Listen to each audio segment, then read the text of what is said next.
Илјадници стебла на лешници се запоставени веќе неколку години во Калиманското поле кај Стибања. Од некогашните првокласни насади нема речиси ништо, бидејќи сопственикот ги насадил, ги оставил и заминал за Италија, но за нив државата исплаќа субвенции. Сопственикот зема субвенции без да удри ниту една мотика во овие насади од кои некогаш поубави немаше. Но тој фати пат за Италија и ги остави да се сушат.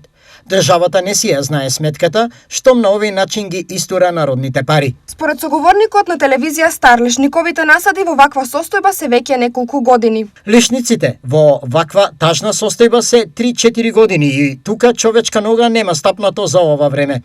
Со сигурност знам и дека освен на ова место, истиот сопственик лешникови насади има и во Делчевско. Ова е класична злоупотреба на државни пари, но и класичен пример дека државата воопшто не води сметка за парите на граѓаните.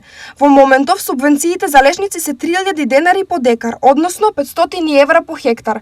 За 5 хектари, неодговорниот сопственик од државата ќе добие 2500 евра и уште околу 400 евра за останатите 2 хектари, бидејќи на површини поголеми од 5 хектари субвенциите се намалуваат.